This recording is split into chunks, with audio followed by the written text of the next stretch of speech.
तो दोस्तों, welcome to my YouTube channel education point. स्वागत है, गुड मॉर्निंग। दोस्तों, हम लोग ने कल पढ़ा इस्लाम धर्म, ईसाई धर्म और पारसी धर्म के बारे में। दोस्तों, आशा है आप लोग पूरी वीडियो को देखे होंगे और उम्मीद करता हूं कि इससे से भी कहीं भी क्वेश्चन आए तो छूटेगा नहीं। अब उसी सिलसिले में दोस्तों आज हम आगे पढ़ेंगे महाजनपद के बारे में। दोस्तों कि महाजनपद क्या है और कितने महाजनपद हैं उनके बारे में पढ़ेंगे। इससे पहले दोस्तों, आप मेरे चैनल से नहीं जुड़े तो जुड़ जाए, मेरे चैनल को शेयर, लाइक एंड सब्सक्राइब जरूर करें। दोस्तों, आपका अपना परिवार है, अपना परिवार को ज़रूर बड़ा करें और इसमें लग जाए। दोस्तों, तो आज हम महाजनपद के बारे में पढ़ते हैं कि महाजनपद क्या है। तो इसके बारे में जानेंगे कि छठी शताब्दी के ईस्वी पूर्व में अखंड भारत के द्वितीय नागरिकरण में प्रारंभ हुई थी, जिसे महाजनपद कहते हैं। इनकी कब प्रारंभ हुई थी? तो छठी शताब्दी में। ये आप नोट करते जाइए, अब कॉपी कलम लिखते लेते चलिएगा। दोस्तों, छठी शताब्दी में इनकी प्रारंभ हुई थी। ऐसे जिसे ये बौद्ध धर्म के अंगुत्तर निकाय और जैन धर्म के भगवती सूत्र, ये क्वेश्चन लिखिएगा। बौद्ध धर्म का एक अंगुत्तर निकाय है, बौद्ध धर्म का अंगुत्तर निकाय, और जैन धर्म का भागवती सूत्र। भगवती सूत्र में बौद्ध धर्म के 16 महाजनपदों की चर्चा है। ये दोनों में कितना? 16 महाजनपद की। कितनी? 16 महाजनपद की चर्चा है। ये 16 महाजनपद की चर्चा है। तो नोट करिएगा, बौद्ध धर्म का अंगुत्तर निकाय ये बौद्ध धर्म का है, और ये जैन धर्म का भगवती सूत्र। इसमें आपको 16 महाजनपद की चर्चा है। तो कौन कौन जनपद है एक झलक में देख लेते हैं हम उसको, और उसके बारे में थोड़ी सी डिस्कशन करेंगे। और यदि जनपद से कुछ होगा तो हम आगे मगध साम्राज्य जो विस्तार हुआ था उसके बारे में हम चर्चा करेंगे। दोस्तों पहला आता है आपका कि गंधार। गंधार एक आप एक नोट बना लीजिएगा अपने नोट कॉपी पे। एक साइड में महाजनपद लिख दीजिए, एक साइड में महाजनपद हम शॉर्ट लिख रहे हैं, और एक साइड में राजधानी। ये बहुत इंपॉर्टेंट क्वेश्चन है, हमेशा पूछा जाता है। तो जैसा कि पहला पहला में आता है आपका महाजनपद में गंधार। गंधार नोट करते चलिएगा। पहला गंधार, इसकी राजधानी तक्षशिला हुआ करता था। इसकी राजधानी तक्षशिला। ये कहाँ पड़ता है? तक्षशिला पाकिस्तान में पड़ता है। मत बोल दीजिएगा बिहार में पड़ता है। तक्षशिला कहाँ पड़ता है? तो ये पाकिस्तान में पड़ता है। दूसरा नोट करिएगा, कंबोज। दूसरा कंबोज, इसकी राजधानी कहाँ पड़ता है? आप लोग मन में बोलते चलिएगा। कंबोज, इसकी राजधानी हाटक। इसकी राजधानी हाटक। हाटक कहाँ पड़ता है? जम्मू कश्मीर। जम्मू कश्मीर जो पाक की सीमा है वहीं के पास पड़ता है इसका। तीसरा इसका है मत्स्य। तीसरा मत्स्य, इसकी राजधानी कहाँ पड़ता है? विराटनगर। विराटनगर कहाँ है? राजस्थान में। सब नोट करते चलिएगा दोस्तों, बहुत ही इंपॉर्टेंट क्वेश्चन है, ये आपको याद करना बहुत ज़रूरी है। विराटनगर राजस्थान। चौथा चौथा इस कुरु। चौथा कुरु। कुरु की राजधानी इंद्रप्रस्थ। इंद्रप्रस्थ कहाँ है? मन में बोलिए। इंद्रप्रस्थ दिल्ली में है। इंद्रप्रस्थ, ठीक है। इंद्रप्रस्थ। मेरा राइटिंग ये मोबाइल में है तो थोड़ा सा दिक्कत हो रहा है, आप अपना कॉपी में ठीक से लिखिए। कुरु, ठीक है। पचमा सूर्यसेन। पचमा सूर्यसेन नोट करते चलिएगा। सूर्यसेन। सूर्यसेन की राजधानी कहाँ है? सूर्यसेन की राजधानी मथुरा। मथुरा जानते हैं भाई, से कहाँ पड़ता है मथुरा? मथुरा यूपी, ठीक है। छठा कौशल, ये भी आप गौतम बुद्ध वाले चैप्टर में पढ़े थे। कौशल, कौशल की राजधानी याद है? श्रावस्ती। कौशल की राजधानी श्रावस्ती, ठीक है। कौशल की राजधानी श्रावस्ती। ये हम 6 देखे हैं। 6 के बाद पहला गंधार, दूसरा कंबोज, तीसरा मस्त, चौथा कुरु, पांचवा सूर्यसेन, छठा कौशल, ठीक है। सातवां पंचाल। नोट आगे आगे चलते दोस्तों, ठीक है। सातवां पंचाल। सातवां पंचाल। पंचाल की राजधानी बोलिए, मन में बोलते चलिएगा। पंचाल की राजधानी अछिंद कापिल, ठीक है। वर्तमान की राजधानी अहिछंद। अहिछंद नोट करिएगा। कापिल, अनिछंद कापिल नोट करिएगा। अहिछंद कापिल, ठीक है। आठवां चेदी, याद है? आप जानते हैं कि आप लोग जानते होंगे, लेकिन फिर भी आप इसको नोट करते चलिए, ये भूलना नहीं है इसमें से। आठवां चेदी। चेदी का शक्तिमती। ये शक्तिमती कहाँ है? यूपी में। शक्तिमती ये भी आपका यूपी में पड़ता है, ठीक है। नौवां वत्स। नौवां वत्स। वत्स की राजधानी कौशाम्बी, वज्र की राजधानी कौशाम्बी, वज्र की राजधानी कौशाम्बी, ठीक है। 10वां काशी, काशी की राजधानी वाराणसी, काशी की राजधानी वाराणसी, कहाँ है? यूपी। सब नोट करते चलिएगा। 11वां मल, ये भी आप बुद्ध के चैप्टर में पढ़े होंगे। मल, मल की राजधानी कुशीनगर, मल की राजधानी कुशीनगर। तो सब अपने आप कॉपी में इसको नोट करते चलिए दोस्तों। और तो मल की राजधानी कहाँ पे दोस्तों? मल की राजधानी कुशीनगर। और अब आगे चलते हैं। 12, एक और देखिए यहाँ पे 12 में एक लास्ट अश्मक अभी और है, तो ये भी इम्पोर्टेंट क्वेश्चन है। अश्मक आपको 16 को 16 याद करना है दोस्तों। अश्मक के पोटला महाराष्ट्र में पड़ता है, ठीक है। जगह नहीं रहने के कारण लिख रहे हैं, पोटला महाराष्ट्र में पड़ता है, ठीक है। 12 हो गया। 13 में आते हैं हम, अश्मती। 13 में अश्मती, 13 में अश्मती नहीं, अवंती। 13 में अवंती, अरे माइंड घूम जा रहा। 13 में अवंती, अवंती की राजधानी उज्जैन, अवंती की राजधानी उज्जैन, ठीक है। 14 वज्जी, याद रखिएगा 14 वज्जी, वज्जी की राजधानी 14 वज्जी की राजधानी वैशाली, वैशाली कहाँ पड़ता है? बिहार, वज्जी की राजधानी वैशाली, ठीक है। 15 में अंग की राजधानी चंपा, अंग कहाँ? चंपा, ठीक है। चंपा जो भागलपुर, मुंगेर, बिहार, इसी चीज़ में चंपा, भागलपुर ये भी लिख दे सकते हैं।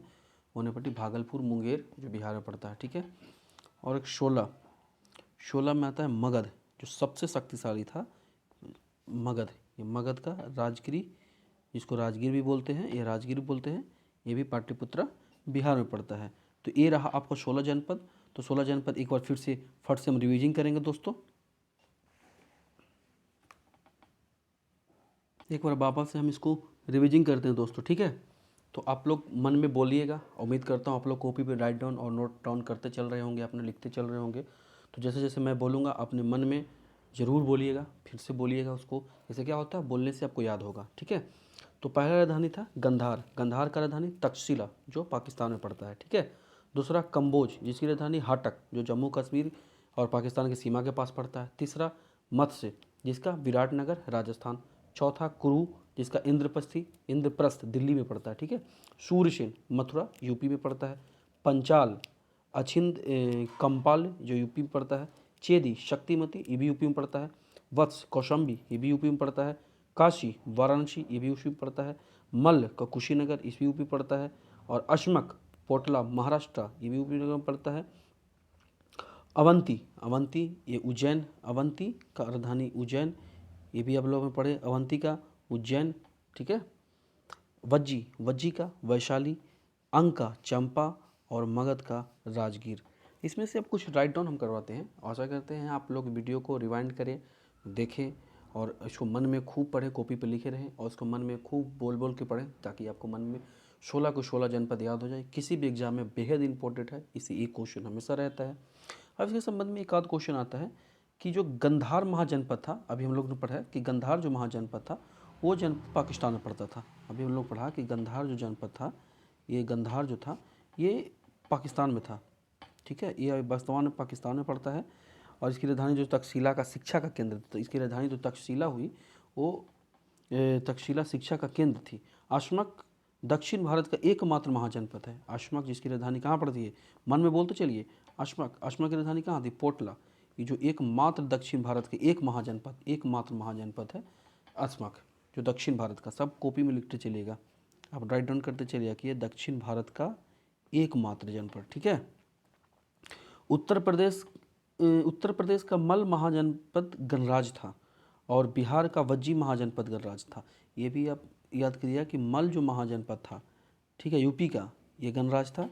और ये बिहार का जो वज्जी था, सॉरी दोस्तों किसी तरह मोबाइल का पॉज हो गया। अब आगे चलते हैं। तो हाँ, यहाँ पे हम लोग थे कि उत्तर प्रदेश का जो मल महाजनपद है वो गणराज्य था, मल महाजनपद जो था वो गणराज्य था। और बिहार का वज्जी, ये आप नोट करते चलिएगा, बिहार का वज्जी और उत्तर प्रदेश का मल, ये जो था ये दोनों क्या था? गणराज्य था, ठीक है, आप नोट करते चलिएगा, दोनों गणराज्य था, ये दोनों गणराज्य था।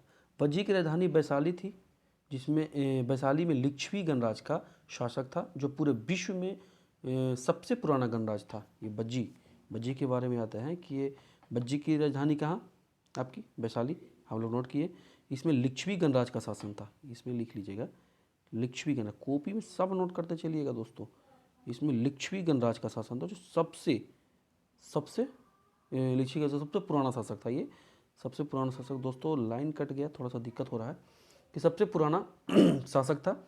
और सबसे शक्तिशाली महाजनपद में सबसे शक्तिशाली महाजनपद एक जो था वो मगध, ये सबसे इंपॉर्टेंट है, अब नोट डाउन करके लिखिएगा, ये सबसे इंपॉर्टेंट क्वेश्चन इसी में से। सबसे शक्तिशाली मगध, जो सबसे शक्तिशाली था मगध। और ये मगध, इसके दक्षिण में विंध्याचल पर्वत, पश्चिम में सोन पर्वत, इसके हम मैप के थ्रू बता देते हैं कि इसकी दक्षिण में ये मगध है, तो मगध का हम मैप बता रहे हैं कि इसकी जो दक्षिण में विंध्याचल पर्वत, हम शॉर्ट करके लिख रहे हैं दोस्तों, कि इसकी दक्षिण में विंध्याचल पर्वत हो गया, दक्षिण में विंध्याचल पर्वत, ठीक है। और पश्चिम में सोन नदी, आप लोग जानते होंगे, पश्चिम में सोन नदी, और उत्तर में इसकी गंगा, उत्तर में इनकी गंगा, और पूरब में फल्गु गया वाली, पूरब में फल्गु नदी का विस्तार था। महाजनपद में इसका विस्तार था, और इस नदियाँ जैसी दुर्ग में कार्य करती थी। मगध महाजनपद में 7 रघुवंशों का शासन हुआ। तो आज हम मगध से आते हैं, तो थोड़ा सा मगध में देखते हैं कि मगध जनपद में क्या हुआ। तो थोड़ा सा हम मगध से देखते हैं कि मगध में आपका 7 महाजनपद का शासन। हम एक बार में आपको याद कराने की कोशिश करेंगे महाजनपद से मगध का कि मगध महाजनपद में 7 राजवंशों का शासन हुआ। और 7 राजवंशों का ट्रिक से बताते हैं कि 7 राजवंश कौन कौन थे। तो याद रखिएगा, हसीन मशूक शाह, ठीक है, आप ट्रिक याद रखें, हसीन मशूक शाह, ठीक है। तो ट्रिक से हम लोग देखेंगे कि मगध वंश पर के जो 7 राजवंशों का शासन हुआ वो कौन कौन से थे। तो ट्रिक है इसका, पहले उम्मीद करता हूँ याद करिएगा, बहुत ही इंपॉर्टेंट ट्रिक है, हसीन मशूक शाह, याद करिएगा। पहले लिखते हैं, ट्रिक देखते हैं, ट्रिक से बिल्कुल आसान पड़ेगा कि कौन से हैं। हसीन मशूक शाह, अपने कॉपी में भी ट्रिक डालकर लिख दीजिएगा कि हसीन मशूक शाह से कौन कौन हुए, ये हम देखते हैं आपको कि हसीन मशूक शाह से कौन कौन हुए। तो ये आपका ह से हो गया, आपका ये हर्यक वंश, आप नोट करते चलिएगा, ये से आपका हर्यक वंश, ठीक है, हर्यक वंश। सी से होगा शिशुनाग वंश, ठीक है। न से हो गया नंद वंश, आप जानते होंगे, नंद वंश, ठीक है। म से हो गया आपका मौर्य वंश,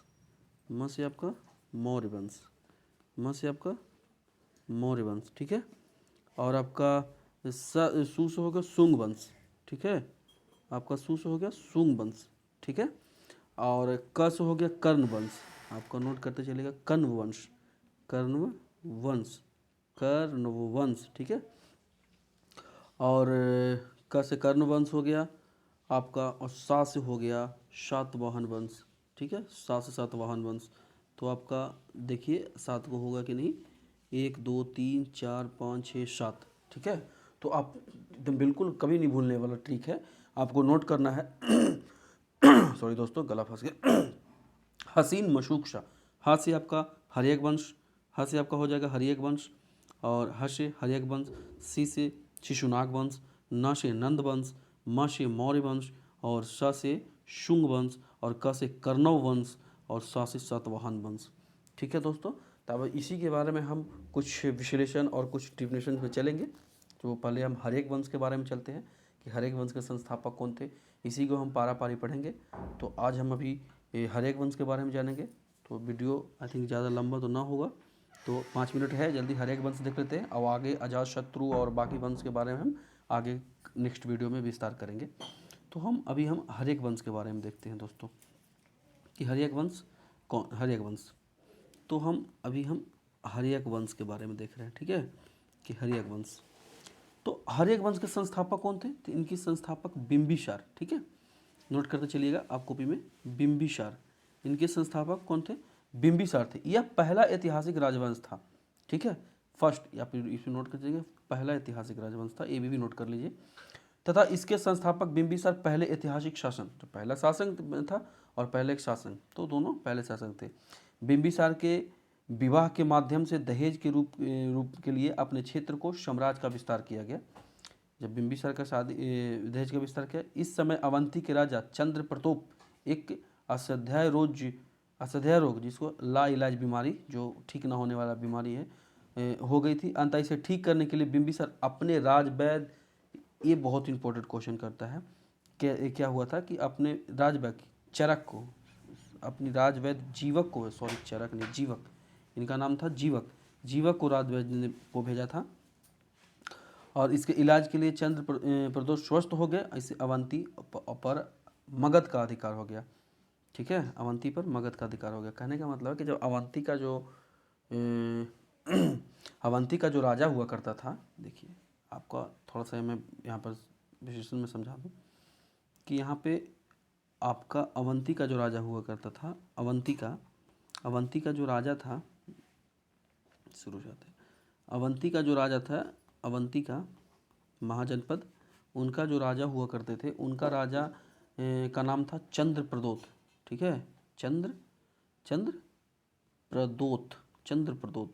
इनको एक ना ठीक होने वाला बीमारी था, हो गया था इनको, ठीक है।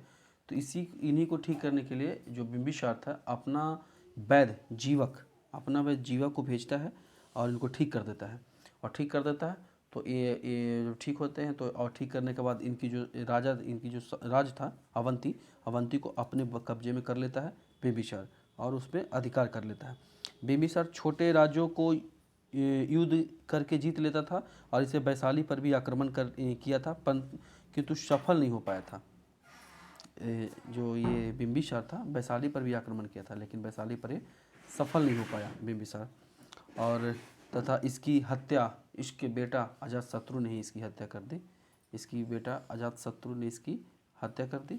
अब अजातशत्रु हत्या कर दी, और अजातशत्रु की उनकी बेटा उदय ने हत्या करता है, लेकिन इसके बारे में हम आगे की वीडियो क्लास में चर्चा करेंगे, वीडियो ज़्यादा लंबा हो जाएगा। तो दोस्तों नेक्स्ट वीडियो में हम अजातशत्रु, उदयन और शिशुनाग वंश के बारे में चर्चा करेंगे, फिर आपका नंद वंश के बारे में चर्चा करेंगे। अगले जो 7 वंश में है वो सब अगले वीडियो में चर्चा करेंगे दोस्तों। तो आशा नहीं, उम्मीद करते हैं आप लोग इस वीडियो को अपने नोट डाउन करते चलते होंगे, लिखते चलते होंगे अपने कॉपी में, और लिखते चले। और दोस्तों इस परिवार को बड़ा करें, बढ़ाएं, लाइक शेयर और सब्सक्राइब करें दोस्तों। हमें आज्ञा दें, फिर मुलाकात होगी आपसे अगले वीडियो में साथ। तब तक के लिए जय हिंद दोस्तों, जय हिंद। इसी उम्मीद के साथ पढ़ते रहें और अपने परिवार को भी बड़ा करें। जय हिंद दोस्तों, बाय। फिर मिलते हैं अगले वीडियो में दोस्तों, जय हिंद।